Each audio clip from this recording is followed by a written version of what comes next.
अलग-अलग स्टाइल्स में खड़े होते हैं। तो मतलब बहुत सारे अलग-अलग टर्म्स हो सकते हैं जिनका आप इस्तेमाल कर सकते हैं। इन 6 को हमने कल कवर किया था। आपने नहीं देखा अभी तक? कोई बात नहीं। लिंक डिस्क्रिप्शन में भी है और साथ में ये जो आई वाला बटन है, हाँ, यहाँ पे टॉप राइट की तरफ, वहाँ भी अभी अभी लिंक आ गया होगा। आप उस पे क्लिक करके भी देख सकते हैं। आज हम कंटिन्यू करेंगे पार्ट 2 के साथ, जिनमें हम ये 6 पैटर्न्स, ये 6 जो पोस्चर्स होते हैं, उनको कवर करेंगे। अब पहला वाला आता है झुककर खड़े होना। देखिए, जब कभी भी कोई इंसान यूँ झुका हुआ रहता है, किसी भी कारण से, वो पेन की वजह से हो सकता है, थकान की वजह से हो सकता है, तो उसके लिए आप इंग्लिश में कहते हैं स्लाउचिंग व्हाइल स्टैंडिंग या फिर standing standing bent.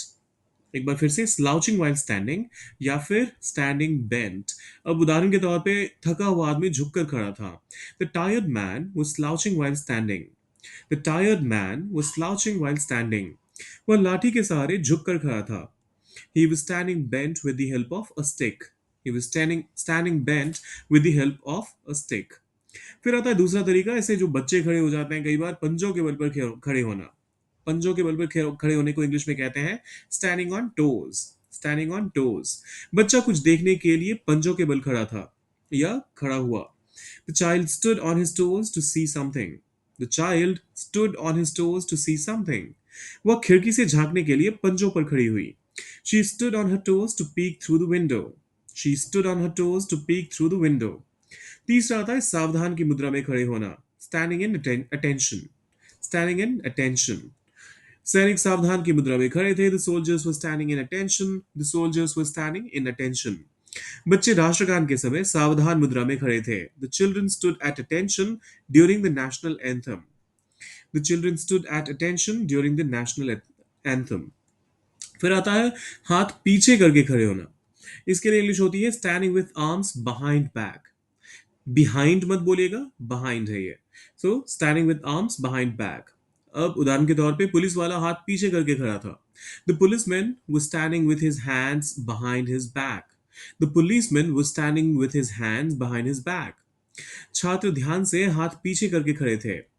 The students were standing with hands behind attentively. The students were standing with hands behind attentively. फिर आता है एक और मुड़कर खड़े होना। Standing sideways. ये लेफ्ट साइड भी हो सकता है या फिर राइट साइड भी हो सकता है। एक बार फिर से स्टैंडिंग साइडवेज। वह फोटो के लिए एक और मुड़कर खड़ा था। He was standing sideways for the photo. He was standing sideways for the photo. लड़की आईने के सामने एक और मुड़कर खड़ी थी। The girl was standing sideways in front of the mirror. The girl was standing sideways in front of the mirror. और ये आखिरी वाला है कतार में खड़े होना। ये तो आपको पता ही होगा, स्टैंडिंग इन अ क्यू या फिर स्टैंडिंग इन अ लाइन। उदाहरण के तौर पे लोग टिकट के लिए कतार में खड़े थे। People were standing in a Q for tickets. People were standing in a Q for tickets. बच्चे स्कूल बस के लिए कतार में खड़े थे। The children were standing in line for the school bus. Children were standing in line for the school bus. चलिए, कुछ समझ में आया, कुछ अच्छा लगा, कुछ नया सीखने को मिला, तो फिर लाइक शेयर और सब्सक्राइब करके जाइएगा। मिलते हैं जल्दी।